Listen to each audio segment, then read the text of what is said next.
팥죽 할머니와 호랑이. 옛날 팥죽을 아주 맛있게 잘 쓰는 할머니가 팥밭을 메고 있는데, 글쎄 호랑이 한 마리가 똑 나타났네.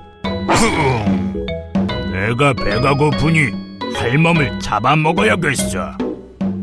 할머니는 무서워 온몸이 벌벌 떨렸어. 호랑이야, 올겨울에 동지 팥죽 한 번만 쏘면 안 되겠느냐? 그러자 호랑이는 팥죽을 먹고 싶은 생각에 아쉬운 듯 입맛을 쩝쩝 다시며 물러났지. 어느덧 동지 전날, 할머니가 팥죽을 저으며 한숨을 푹 쉬는데 자라가 기어와 묻네. 할멈, 왜 그리 한숨을 쉬어? 내일이면 내가 호랑이 밥이 된단다. 어찌하면 좋겠니? 할멈, 나 팥죽 한 그릇 줘. 내가 호랑이를 쫓아줄게. 자라에게 한 그릇 가득 퍼주고는 한숨을 또 쉬는데 알밤이 또르르 굴러와 물었어. 할멈, 왜 그리 한숨이야? 내일이면 호랑이 밥이 되니 크게 슬퍼 한숨을 쉰단다. 팥죽 한 그릇 주면 내가 호랑이를 쫓아줄게. 이렇게 쇠똥, 맷돌, 지게, 멍석까지 팥죽을 얻어먹고는 자라는 물독 속으로 퐁당, 알밤은 아궁이 속에, 쇠똥은 부엌 바닥에, 맷돌은 부엌 문 선반 위에 앉았어. 멍석은 부엌 앞에 넙죽 엎드리고, 지게는 마당 한 구석에 기대서 있었지. 동짓날 밤이 되자 호랑이가 할머니 집 마당에 어슬렁 들어섰어. 할멈, 내가 왔어. 약속은 잊지 않았지? 오냐, 부엌 아궁이에 동지 팥죽을 두었으니 가져다가 먹어라. 호랑이가 아궁이 속을 들여다보는데 알밤이 툭 튀어나와 호랑이 눈을 딱 때렸어. 호랑이는 앞이 안 보여 더듬거리다 물독에 손을 넣었는데 자라가 손을 꽉 물었어. 깜짝 놀란 호랑이가 뒷걸음을 치다 그만 쇠똥을 밟고 미끄러졌지 뭐야. 엉덩방아를 찧은 호랑이가 부엌문을 나가려는데 맷돌이 머리 위로 쿵 떨어졌어. 으아! 어이구, 호랑이 살려! 으아! 호랑이는 정신을 잃고 기어나오다 멍석 위로 넘어졌어. 멍석이 호랑이를 둘둘 말자 지게가 척 짊어지고는 성큼성큼 달려가서 강물에 호랑이를 집어던졌지. 그 후로 할머니는 해마다 동짓날에는 팥죽을 쑤어 고마운 친구들과 나눠 먹는단다.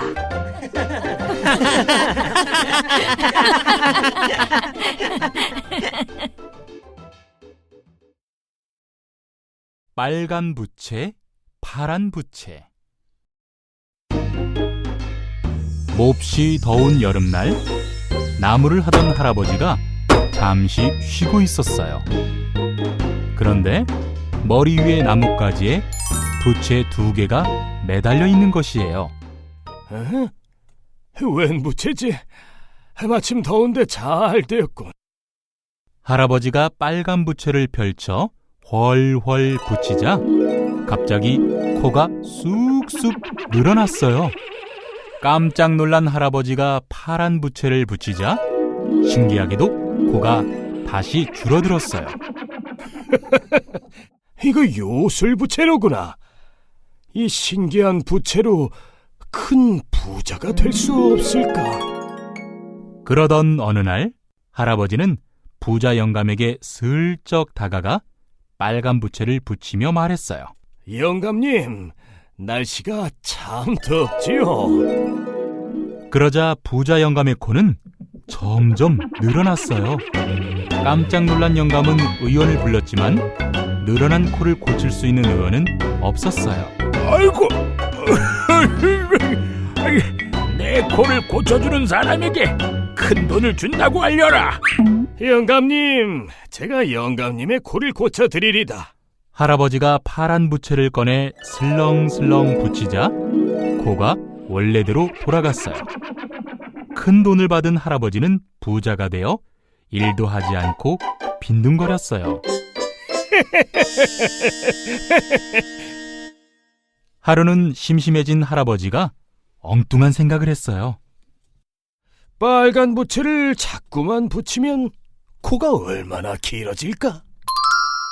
할아버지가 계속 부채질을 하자 코는 자꾸만 늘어나 하늘을 뚫고 올라갔어요.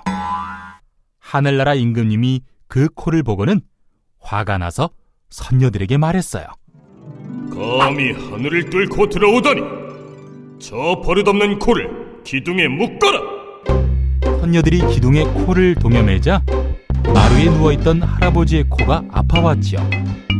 놀란 할아버지가 얼른 파란 부채를 붙이자 몸이 허공으로 둥실둥실 떠올랐어요. 할아버지가 발버둥을 치자 기둥에 묶여있던 코가 쑥 빠져서 할아버지는 그만 땅으로 떨어지고 말았답니다. 아이고, 사람 살려!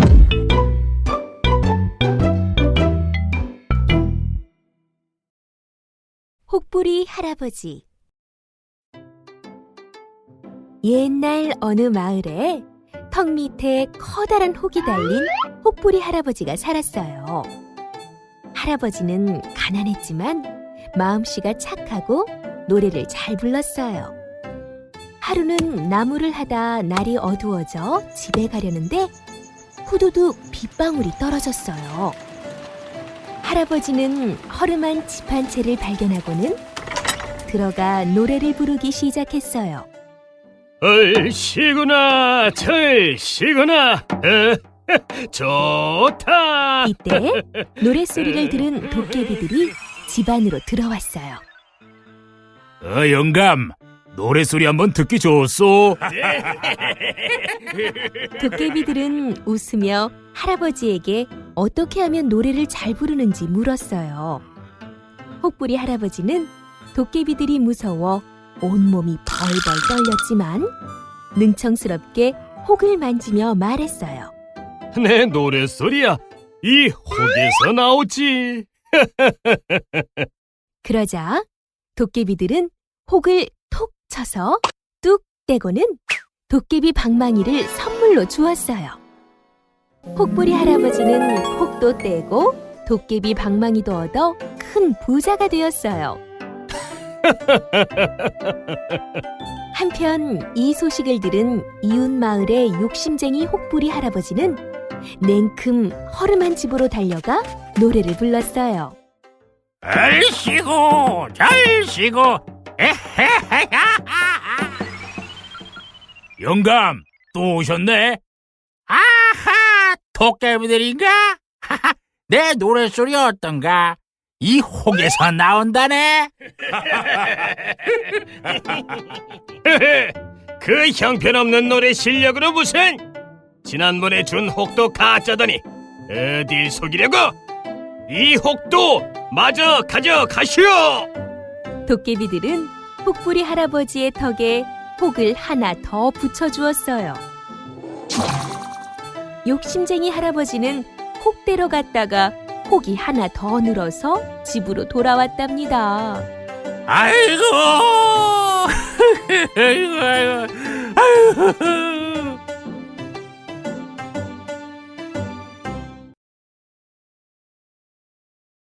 방귀 시합.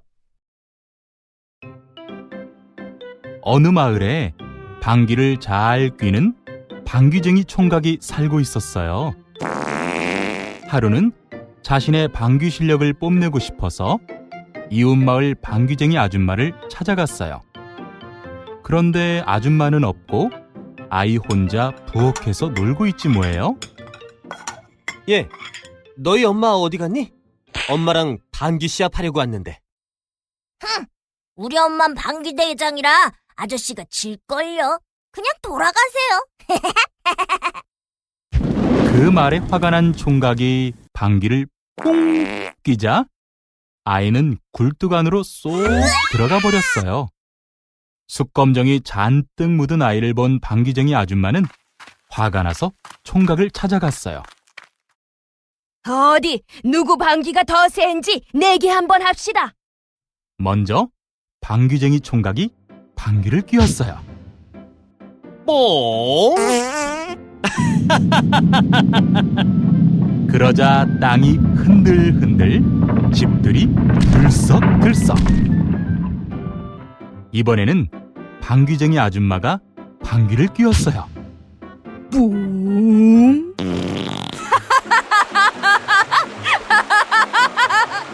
그러자 나무가 휘청휘청, 강물이 출렁출렁.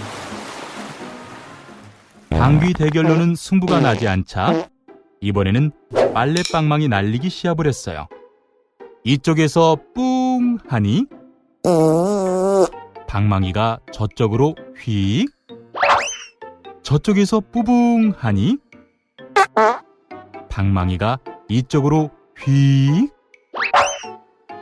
엎치락 뒤치락 하던 두 사람은 마지막으로 힘껏 방귀를 뀌었어요. 뿡. 그러자 방망이는 휙 날아가 바닷속으로 뚝 떨어졌어요.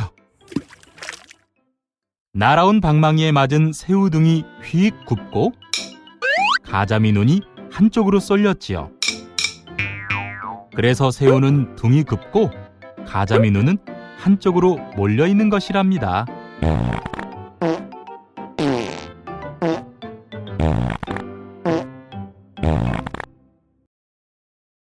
토끼와 자라. 깊은 바닷속 물고기들이 사는 용궁의 임금님께서 큰 병에 걸리셨어요. 육지에 사는 토끼의 간을 드시면 회복되실지도 모르겠소이다. 의원의 말에 물고기 대신들 사이에 긴급 회의가 열렸어요. 누가 다녀오는 것이 좋겠소이까? 제가 땅 위에서도 돌아다닐 수 있으니 다녀오겠어요. 씩씩하게 대답한 자라는 토끼 그림을 들고 땅 위로 올라왔어요. 때마침 저쪽에서 누군가가 깡충깡충 뛰어왔어요. 그림이랑 똑같이 귀가 길쭉하네. 야호! 토끼를 찾았구나. 자라는 무척 기뻐하며 토끼에게 다가갔어요. 토끼님, 저는 용궁에서 온 자라예요. 우리 용궁은 으리으리하고 맛있는 먹을 것도 많답니다. 토끼님도 함께 구경 가지 않겠어요? 정말 그런 곳이 있나요? 토끼는 자라의 등을 타고 용궁으로 갔어요. 용궁에 도착하자마자 물고기 군사들이 토끼를 묶어 용왕님 앞으로 데려갔어요. 토끼는 그제야 자라에게 속은 것을 알았지만 이미 늦은 일이었어요.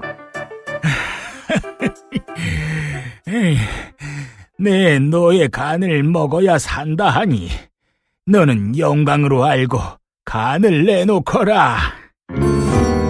용왕님, 제 간은 소중한 약이라 화창한 날은 빼서 바위에 말립니다. 지금도 간을 바위 위에 두고 왔으니 얼른 가서 가져올까 합니다. 아이, 세상에 간을 빼놓고 다니는 동물이 어디 있느냐? 믿지 못하시면 제 배를 갈라 확인해 보세요. 제가 죽으면 간은 못 찾을 것입니다. 그러자 다급해진 용왕님은 당장 자라를 불러 말했어요. 얼른 토끼를 데리고 가서 간을 찾아오너라.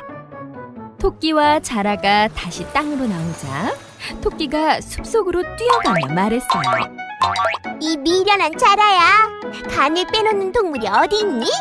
너희는 내게 속았어. 자라는 저 멀리 뛰어가는 토끼를 바라볼 수밖에 없었답니다. 이런... 아유...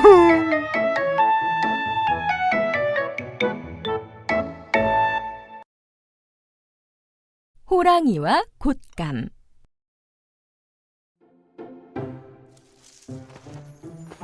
흰눈이 내리는 어느 겨울날, 호랑이 한 마리가 어슬렁어슬렁 마을로 내려왔어요. 어흥. 배고파. 어디 뭐 먹을 것 없나? 그때 어디선가 응애 응애 하는 아기 울음소리가 들려왔어요. 호랑이는 슬금슬금 집 앞으로 다가갔어요. 아가, 뚝 그치자. 지금 밖에 무서운 호랑이가 와 있어. 뚝 안 그치면 호랑이가 어흥 하고 물어간다. 아니, 내가 온 걸 어떻게 알았지? 엄마의 말을 듣고도 아기는 계속 울어댔어요. 채, 저 녀석은 나처럼 무서운 호랑이도 안 무서워하네. 그때 엄마가 아기에게 말했어요. 아가, 자, 곶감이다, 곶감. 그 말에 아기는 울음을 뚝 그쳤어요.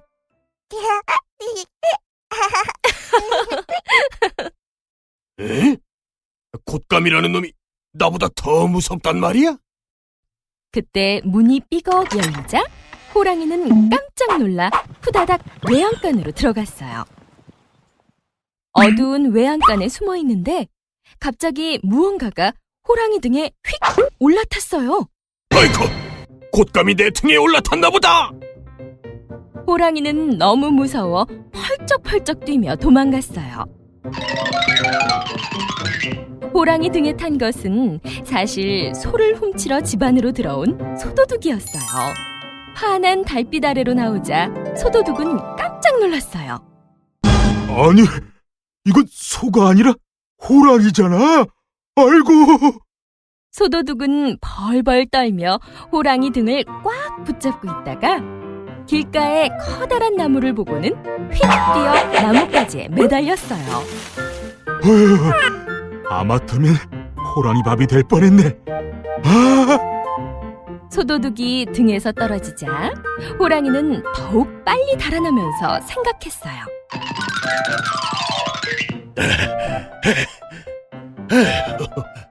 하마터면 곶감한테 잡아먹힐 뻔했네.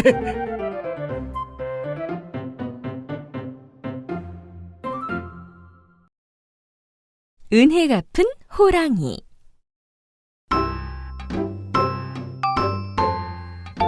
어느 마을에 가난하지만 부지런하고 인정 많은 총각이 살았어요. 하루는 총각이 산에서 나무를 하고 있는데 큰 호랑이가 목에 가시가 박혀 꺽꺽거리고 있었어요. 내 목에 가시 좀 빼줘. 제발 부탁이요. 아이고. 총각은 가시를 빼주었고 호랑이는 큰 절을 한번 하고 뒤돌아갔어요. 다음 날 아침 집 앞에 땔감이 산더미처럼 쌓여 있었어요. 총각은 호랑이 발자국을 보고는 호랑이가 다녀간 것을 알았어요. 하루는 어머니가 혼잣말로 아들 걱정을 했어요. 혼기가 지났는데 장가를 못 가 어쩌누. 아휴. 그날 밤 호랑이는 몰래 예쁜 처녀를 총각집에 두고 갔어요. 호랑이 덕분에 총각은 부자가 되고 색시까지 얻었답니다.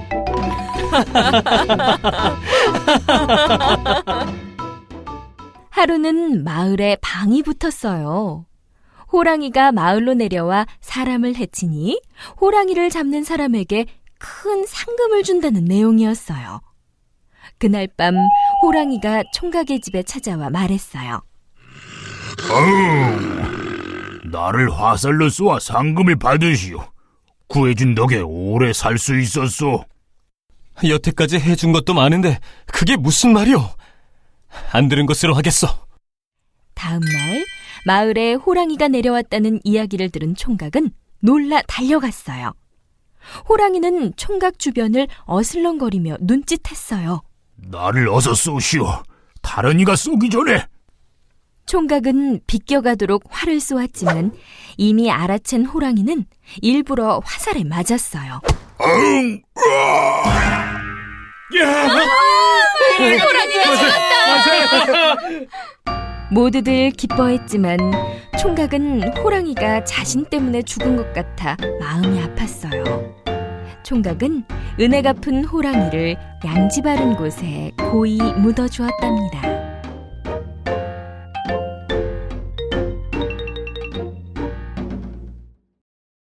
금도끼, 은도끼.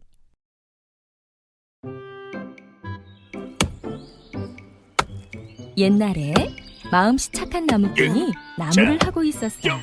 자, 그런데 갑자기 손이 미끄러지면서 그만 도끼가 연못에 풍덩 빠지고 말았어요. 아이고, 하나밖에 없는 도끼가 물에 빠졌으니 이를 어쩌나. 그때였어요. 연못 안에서 휘황찬란한 빛이 나더니 산신령이 나타났어요. 이 도끼가 내 것이냐? 나무꾼이 자세히 보니 그것은 번쩍번쩍 빛나는 금도끼였어요. 제 도끼가 아닙니다. 그럼 이 도끼가 내 것이냐? 이번에는 반짝반짝 윤이 나는 은도끼였어요. 그것도 아닙니다. 제 도끼는 낡은 쇠도끼입니다.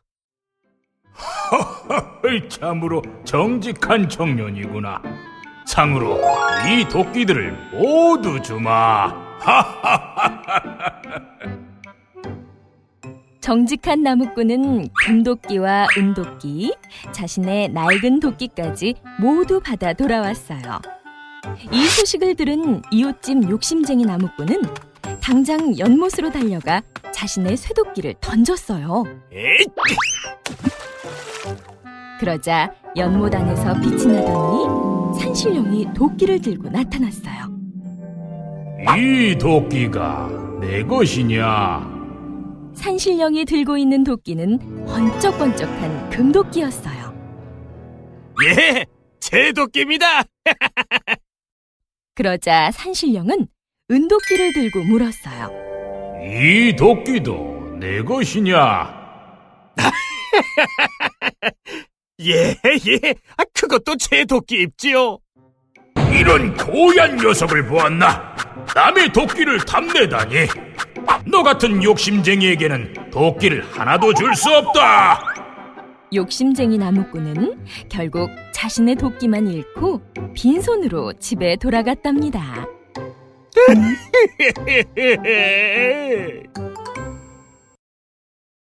콩쥐, 팥쥐. 옛날에 마음씨 착하고 예쁜 콩쥐라는 여자아이가 살았어요. 엄마가 돌아가시자 콩쥐는 새엄마를 맡게 되었는데 동생 팥쥐도 함께 데려왔어요. 새엄마는 팥쥐는 매우 귀여워했지만 콩쥐에게는 힘든 일만 시켰어요. 콩쥐는 이 나무 호미로 돌밭을 갈고, 네, 팥쥐는 쇠 호미로 모래밭을 갈아라. 팥쥐는 금세 밭을 갈았지만 돌밭에서 일하던 콩쥐는 호미를 부러뜨리고 말았어요. 그때 황소 한 마리가 나타나 콩쥐에게 말했어요. 착한 콩쥐 아가씨, 걱정 말아요. 제가 밭을 갈아드릴게요. 황소가 눈 깜짝할 사이에 넓은 밭을 모두 갈아 콩쥐는 집에 돌아올 수 있었어요. 어느 날 새엄마는 팥쥐와 마을 잔치에 놀러가며 콩쥐에게 말했어요. 넌 항아리에 물 채우고 벼 찍고 배도 다 짜놓고 잔치에 오너라.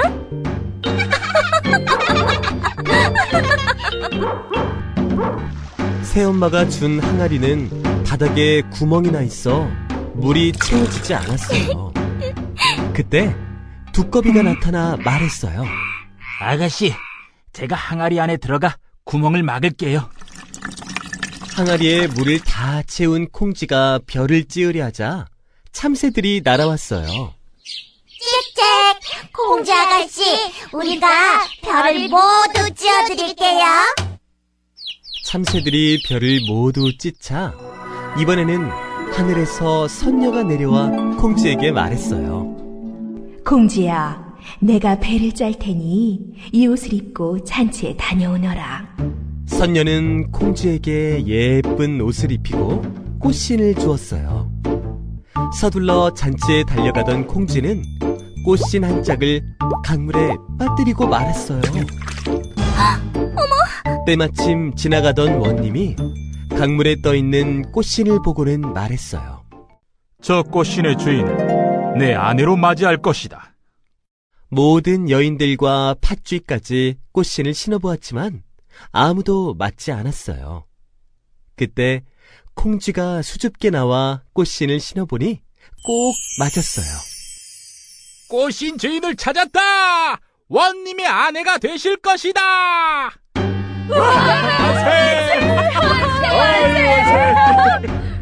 콩쥐는 원님의 아내가 되어 오래오래 행복하게 살았답니다.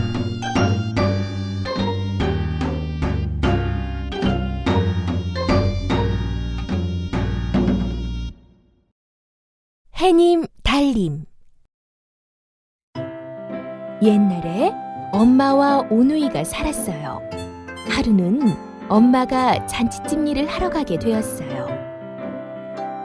얘들아, 엄마가 잔치집 가서 만난 거 싸올 테니 집 잘 보고 있어라. 네. 일을 마친 엄마가 떡을 이고 집에 가는데 갑자기 호랑이 한 마리가 나타났어요. 어흥, 떡 하나 주면 안 잡아먹지.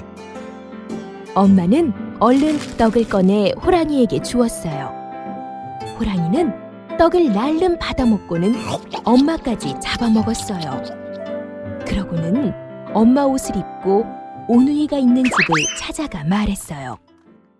얘들아, 엄마 왔다. 방 안에 있던 오누이는 엄마 목소리가 이상해서 문 사이로 슬쩍 밖을 보았어요. 그런데 글쎄, 커다란 호랑이가 엄마 옷을 입고 서 있지 뭐예요? 얼른 우물 옆 나무 위에 숨자.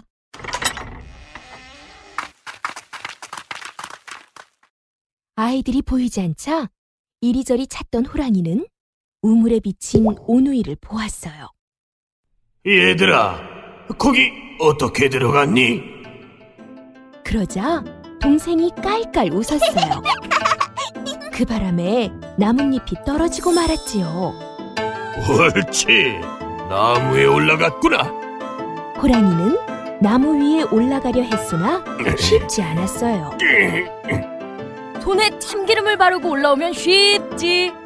그 말에 속은 호랑이가 참기름을 바르고 올라가자 자꾸만 미끄덩 쿵, 미끄덩 쿵. 아이쿠, 아야. 도끼로 찍고 올라오면 되는데. 보다 못한 동생이 그만 웃으며 말해버렸어요. 호랑이는 도끼를 찾아 쿵 찍으며 올라왔어요. 자, 오누이는 무서워 눈을 꼭 감고 하늘에 빌었어요.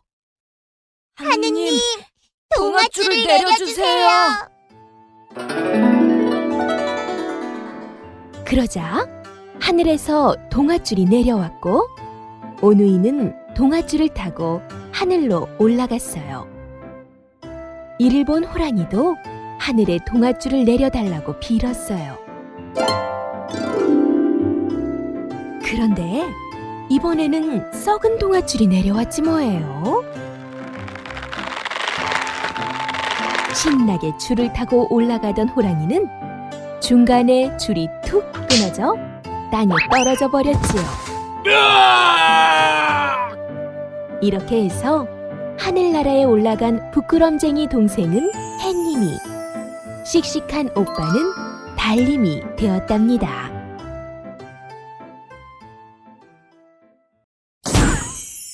도깨비 방망이. 옛날 욕심쟁이 형과 마음 착한 아우가 살았어요. 어느 날 아우가 산에서 나무를 하는데 개암이 하나 뚝 떨어졌어요. 개암이네. 이건 아버지 드려야겠다. 조금 있다가 2개가 떨어졌어요. 하나는 어머니 드리고 하나는 형님 드려야지. 집에 가려는데 날이 저물어 저녁이 되었어요. 벌써 이렇게 되었나? 서둘러 가야겠다. 하지만 비까지 와서 산에서 내려가기가 너무 어려웠어요. 아우는 마침 낡은 집 한 채를 발견했어요. 오늘 밤은 여기서 보내야겠다. 아우가 한참 곤히 자고 있을 때였어요. 에헤라, 오늘도 어디 신명나게 놀아볼까? 시끄러운 소리에 아우는 깜짝 놀라 대들보 위로 올라가 숨었어요. 얼쑤 절쑤 금나와라 뚝딱 얼쑤 절쑤 은나와라 뚝딱. 도깨비들이 방망이를 뚝딱 내리칠 때마다 금은보화가 와르르 쏟아져 나왔어요. 한참 숨어서 지켜보던 아우는 슬슬 배가 고팠어요. 아, 맞다. 개암이 있지. 아우는 개암을 하나 꺼내 꽉 깨물었어요. 아이고, 소리가 너무 컸나? 그런데 도깨비들이 더 놀랐어요. 이게 무슨 소리지? 집이 무너지려나 봐. 모두 도망쳐! 도깨비들은 방망이도 팽개치고 꽁지 빠지게 달아났어요. 덕분에 아우는 마을에서 큰 부자가 되었죠. 이 소식을 들은 욕심쟁이 형은 그 길로 개암을 따서 빈집을 찾아갔어요. 대들보 위에 숨어서 한참을 기다리는데 정말로 도깨비들이 나타났어요.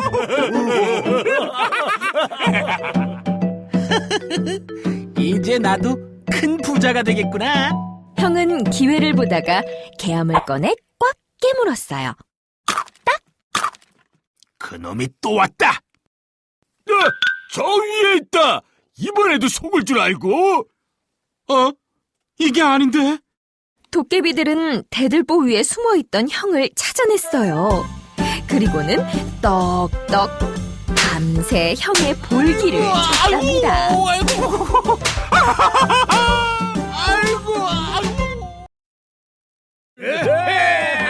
도깨비 감투.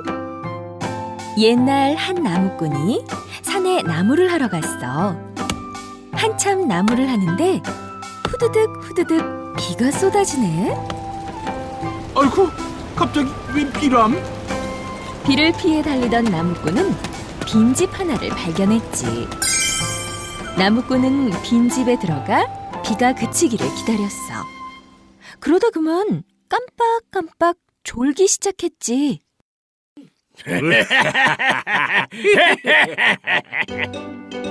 아니, 이게 무슨 소리지? 나무꾼은 허둥지둥 다락으로 숨었어. 나무꾼이 몰래 문틈으로 보니 도깨비들이 우르르 방 안으로 들어오는 거야. 얼씨구 절씨구 신나게 놀아보세. 도깨비들은 밤새도록 놀다가 동틀 무렵에야 사라졌지. 휴, 이제 살았다.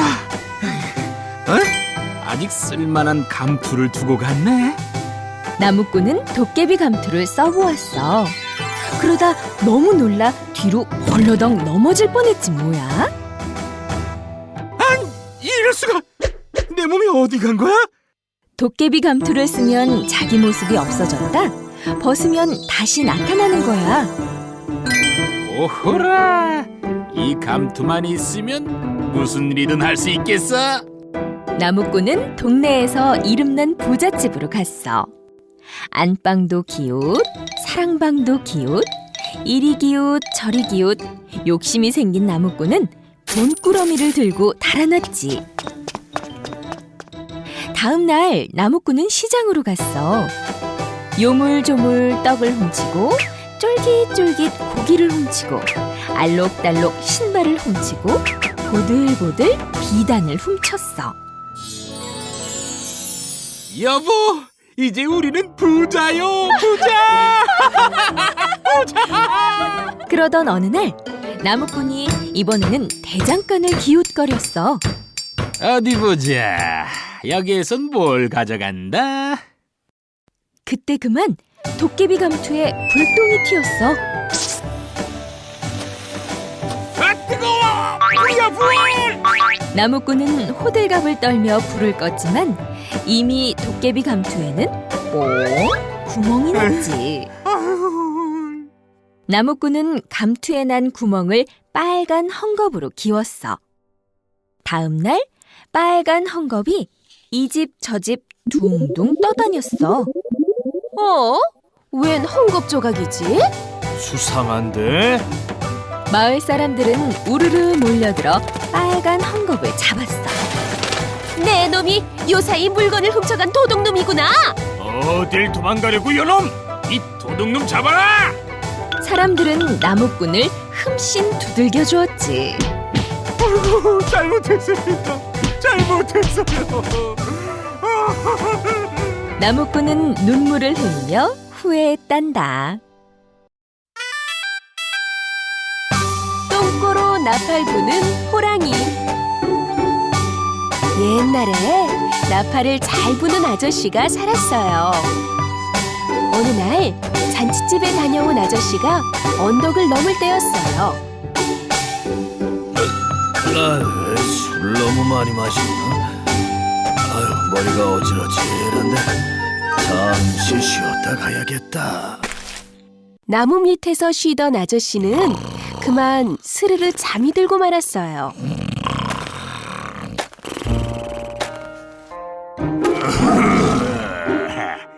마침 배가 고팠는데 잘 됐다. 오늘은 정말 운이 좋군.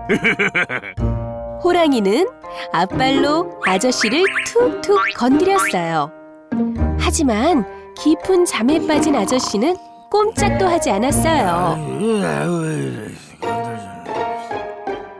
어라, 죽은 듯이 잠들어 있잖아. 생생할 때 먹어야 맛있는데. 안 되겠다. 깨워서 잡아먹어야겠다. 호랑이는 냇가로 가서 꼬리에 물을 흠뻑 적셔왔어요. 그러고는 아저씨 얼굴에 대고 젖은 꼬리를 요리조리 흔들었어요. 무슨 일이야? 깜짝 놀란 아저씨가 잠에서 깨어보니 눈앞에 호랑이 엉덩이가 보이는 게 아니겠어요? 아이고, 큰일 났네. 이러다 호랑이 밥이 되겠어. 무슨 좋은 방법이 없을까? 눈앞에서 흔들흔들 왔다 갔다 하는 호랑이 똥꼬를 보자 아저씨는 번쩍 좋은 생각이 떠올랐어요. 옳지. 그렇게 하면 되겠구나. 아저씨는 두 손으로 나팔을 잡고 있는 힘껏 호랑이 똥꼬에 콱 박았어요. 아이고, 내 똥꼬야, 내 똥꼬. 아이고, 호랑이 달려. 호랑이가 나팔을 빼내려고 이리저리 뒹굴뒹굴 해보았지만 깊이 박힌 나팔은 빠지지 않았어요. 그때부터 호랑이가 방귀를 낄 때마다 빵빵빵 빠라빵빵 나팔 소리가 울려 퍼졌대요. 바로 호랑이가 똥꼬로 나팔 부는 소리랍니다.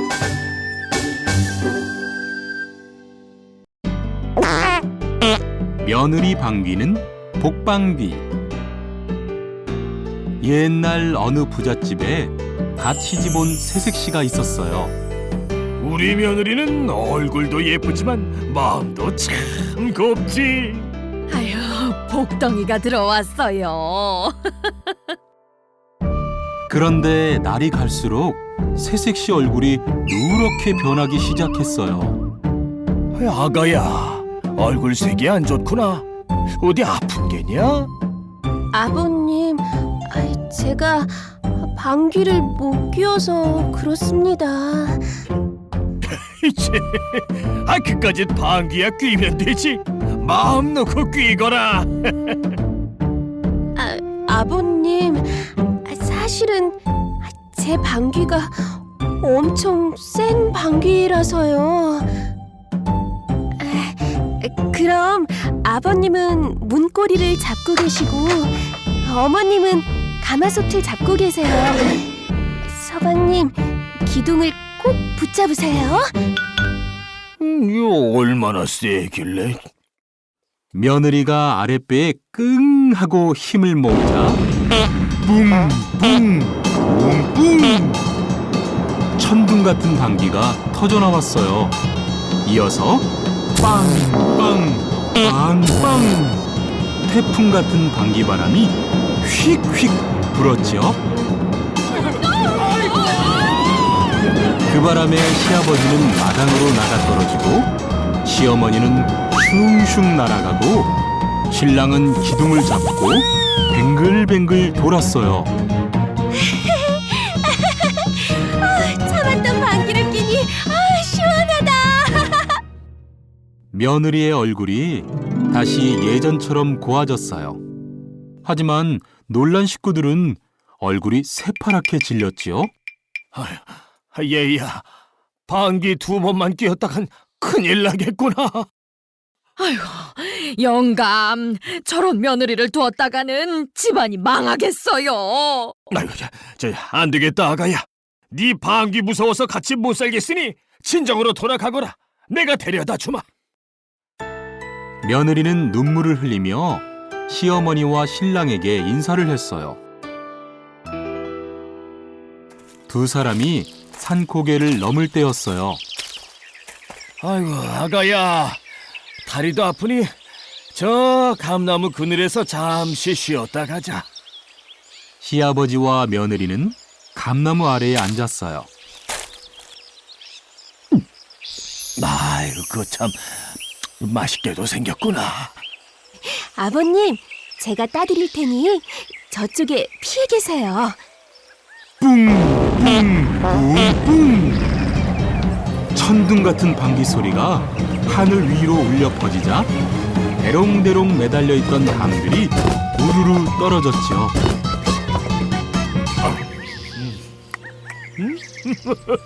옳지.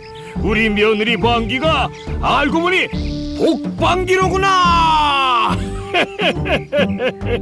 시아버지는 껄껄 웃으며 며느리와 함께 다시 집으로 돌아왔어요. 그 후 며느리는 복방귀를 뿡뿡 뿡뿡 빵빵 빵빵 시원하게 끼면서 행복하게 살았답니다.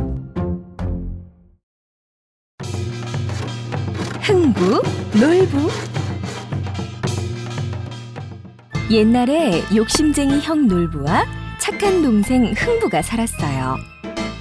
부모님이 돌아가시자 놀부는 재산을 모두 차지하고 동생 흥부를 내쫓았어요. 이제 여기는 내 집이니 썩 나가거라. 오두막으로 쫓겨난 흥부는 늘 가난했어요.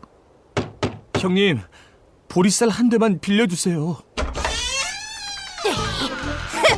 우리 먹을 것도 없는데 무슨? 야따! 보리쌀 대신 밥 주걱이나 받아라. 흥부는 뺨에 붙은 밥풀을 떼어 먹으며 터덜터덜 집으로 돌아왔어요. 어느 봄날 커다란 구렁이 한 마리가 흥분의 처마에 있던 제비집을 덮쳤어요. 이를 본 흥부가 막대기로 구렁이를 쫓아주었죠. 그런데 새끼 제비 한 마리가 땅에 떨어져 다리가 부러지고 말았어요. 이런 불쌍해라. 얼른 고쳐주마. 흥부는 붕대로 제비 다리를 잘 매주었어요. 이듬해 봄, 흥분의 집에 제비 한 쌍이 날아왔어요. 옳지. 너는 작년에 다리가 부러진 녀석이구나. 제비가 박씨를 떨어뜨리자 흥부는 담 밑에 박씨를 심었어요. 가을이 되자 지붕 위에 커다란 박이 주렁주렁 열렸어요. 아버지, 이리 좀 나와보세요. 박이 지붕에 가득해요. 어서 박을 타서 속을 끓여 먹자꾸나. 흥분의 식구는 톱을 빌려서 박을 타기 시작했어요. 톱질하세, 톱질하세, 슬근슬근 톱질하세. 이게 웬 쌀이야? 두 번째 박에서는 금은 보화와 비단이, 세 번째 박에서는 목수들이 나와 기와집을 지어주었어요. 아니, 이게 웬일인가? 아이고, 경사났네. 경사났어. 한편 이 소식을 들은 놀부는 당장 제비를 잡아 다리를 부러뜨리고는 다시 고쳐주었어요. 이듬해 제비가 박씨를 물어다 주자 놀부는 싱글벙글 웃으며 지붕에 심었어요. 가을이 되자 놀부네 지붕에도 커다란 박이 주렁주렁 열렸어요. 톱질하세, 톱질하세, 슬근슬근 톱질하세. 금은 보화 잔뜩 나와 금부자 되어보세. 옳지. 누런 것이 분명 금이로구나. 박이 쩍 갈라지면서 누런 똥물이 쏟아져 나왔어요. 두 번째 박에서는 도깨비가 나와 놀부와 가족들을 방망이로 때렸어요. 세 번째 박에서는 도둑들이 나와 모든 물건을 훔쳐갔어요.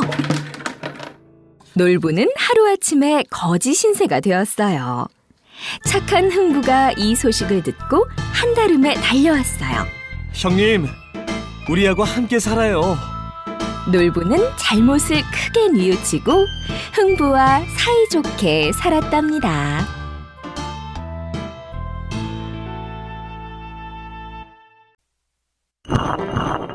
요술 맷돌. 옛날 어느 마을에 가난하지만 마음씨 착한 농부와 욕심쟁이 부자 영감이 살았어. 어느 날 한 할아버지가 부자 영감의 집으로 밥을 얻어먹으러 왔어.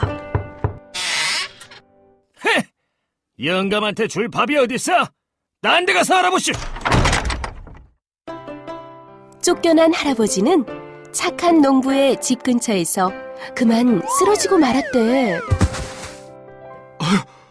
할아버지, 정신 차리세요. 착한 농부는 할아버지를 들쳐업고 집으로 달려왔어. 없는 곡식을 모두 털어 죽을 만들어 먹이고는 밤새 잠도 안 자고 정성껏 돌봐줬지.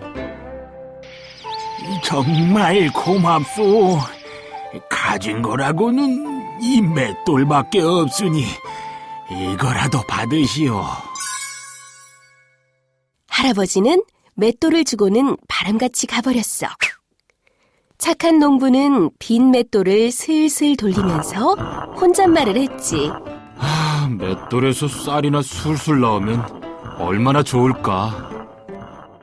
그러자 맷돌에서 정말로 쌀이 술술 쏟아져 나오는 게 아니겠어? 아니, 이게 웬일이야? 착한 농부가 옷 나와라, 하면 옷이 나오고 돈 나와라. 하면 돈이 나오는 거야. 우와, 이거 요술 맷돌이로구나. 경사났네, 경사났어. 요술 맷돌 덕분에 부자가 된 착한 농부는 큰 잔치를 벌였어.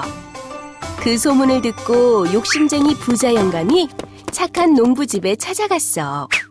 오호, 이게 바로 요술 맷돌이구나. 아무도 없는 곳으로 가서 나 혼자만 써야겠다. 부자 영감은 맷돌을 안고 멀리 도망갔어. 아무도 찾지 못하는 먼 곳으로 도망가려고 배를 타고 바다로 나갔지. 자, 어디 한번 돌려볼까? 옳지, 소금이 좋겠다. 수리수리 소금 나와라. 그러자 돈보다 귀하고 쌀보다 비싼 소금이 줄줄 흘러나왔어.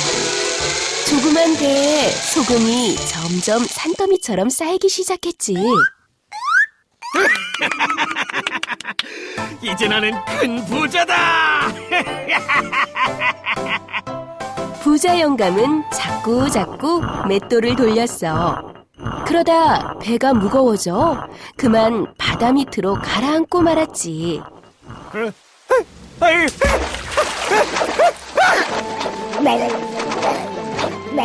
지금도 바닷속에선 맷돌이 뱅글뱅글 돌면서 소금이 계속 나오고 있대.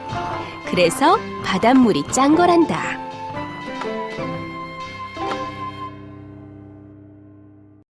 은혜 갚은 까치. 옛날 옛적 한 선비가 과거를 보러 한양으로 가고 있었어요. 아니, 저런 불쌍한. 선비는 얼른 활을 겨누어 단발에 구렁이를 쏘아 죽이고 새끼 까치들을 구해 주었어요. 선비는 다시 서둘러 길을 떠났지만 어느 틈에 캄캄한 밤이 되었어요. 선비는 길을 잃고 한참 동안 헤매다 집 한 채를 발견했어요. 계시오? 산속에서 길을 잃어 그러니 하룻밤 묵어가도 되겠어? 되고 말고요. 이 산중에는 다른 집이 없으니 어서 안으로 드시지요. 선비는 그 집으로 들어가 여인이 차려준 저녁을 맛있게 먹었어요. 그리고는 자리에 누웠어요. 하루 종일 걸어서 몹시 피곤했는지 금세 골아떨어졌지요. 얼마나 잤을까요? 선비는 갑자기 숨이 막히고 온몸이 답답해서 잠에서 깨고 말았어요.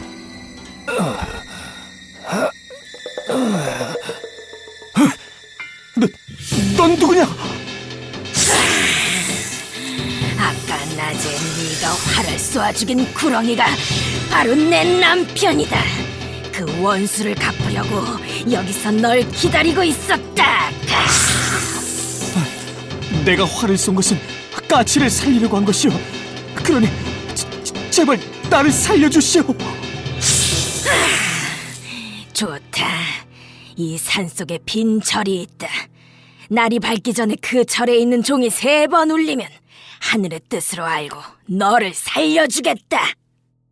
곧 날이 밝는데 빈 절의 종이 무슨 수로 울리겠는가. 이제 난 꼼짝없이 죽었구나. 자, 이제 약속한 시간이다. 으아! 바로 그때였어요. 댕, 댕, 댕. 산속에서 희미하게 종소리가 3번 울려 퍼졌어요. 분하다. 하늘의 뜻이니 널 살려줄 수밖에 없구나. 구렁이는 선비 몸을 풀어주고는 스르르 사라졌어요. 선비는 바로 빈절로 달려가 보았어요. 내가 새끼를 살려준 은혜를 갚은 게로구나.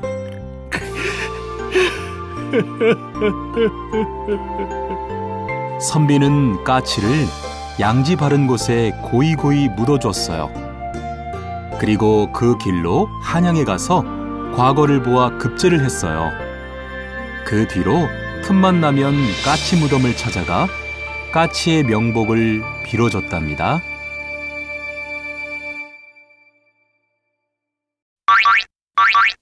멸치의 꿈.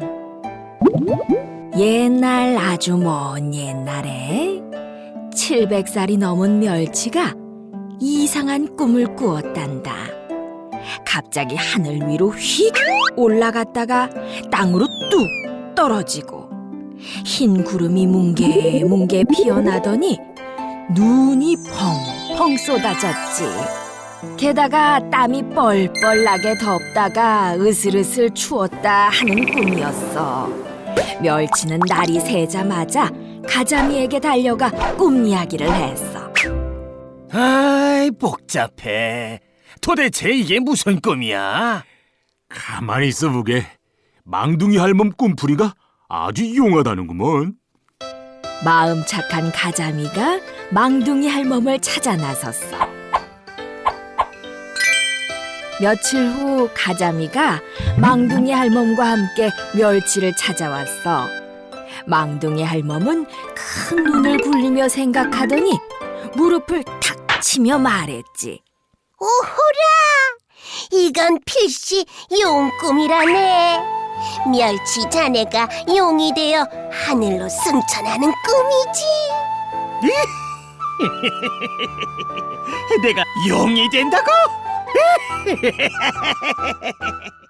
하늘로 올라갔다 내려갔다 하는 것은 용이 아니고서는 할 수 없는 일이지.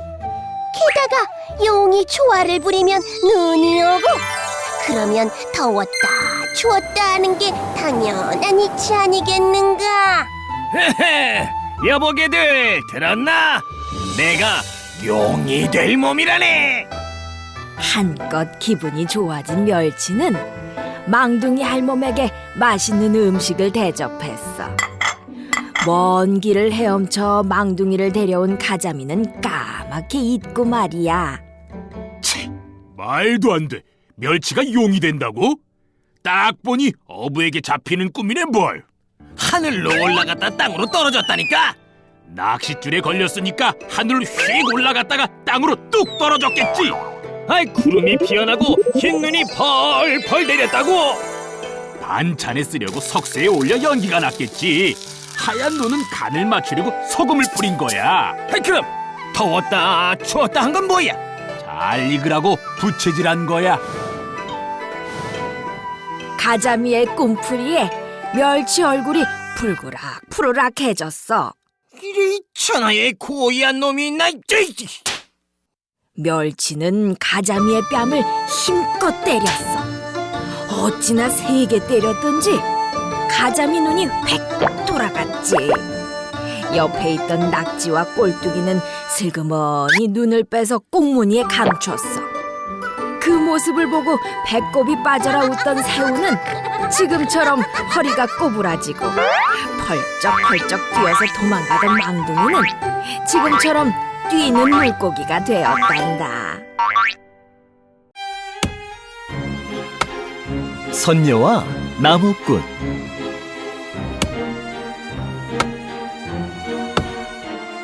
옛날 마음씨 착한 나무꾼이 산에서 나무를 하고 있었어요.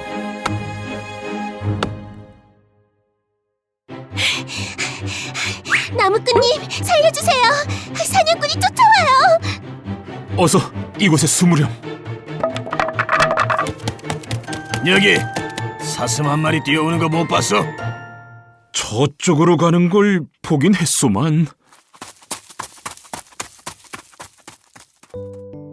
사냥꾼이 멀리 갔으니 이제 나오렴. 사슴은 나무꾼을 데리고 작은 연못이 있는 곳으로 갔어요. 이곳은 선녀들이 목욕하는 곳이에요. 날개 옷을 하나 숨기면 선녀와 결혼할 수 있어요. 하지만 아이 셋을 낳을 때까지 절대 옷을 주지 마세요. 날이 어두워지자 나무꾼은 몰래 연못 근처로 갔어요. 사슴의 말대로 아름다운 선녀들이 목욕을 하고 있었어요. 옳지. 저 옷들 중에 하나를 숨겨야겠다.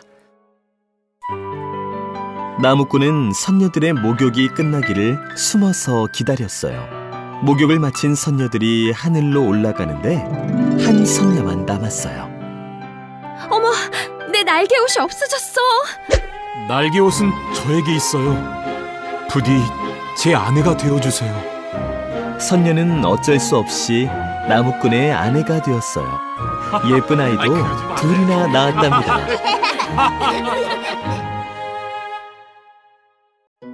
어느 날 선녀가 슬픈 얼굴로 나무꾼에게 말했어요. 서방님, 제 날개 옷을 한 번만 보여주세요. 마음이 흔들린 나무꾼은 그만 날개옷을 꺼내주고 말았어요. 어머, 내 날개 옷! 서방님, 한 번만 입어볼게요. 날개옷을 입은 선녀는 아이 둘을 양팔에 안고 하늘로 올라가 버렸어요. 나무꾼은 사슴을 찾아가 도움을 청했어요. 선녀들이 이제는 두레박으로 물을 퍼가요. 오늘 밤 그 연못으로 큰 두레박이 내려올 거예요. 그 두레박을 타고 가면 선녀와 아이들을 만날 수 있을 거예요. 나무꾼은 사슴의 도움으로 하늘나라로 올라갔어요. 나무꾼은 하늘나라에서 선녀와 아이들을 만나 오래오래 행복하게 살았답니다.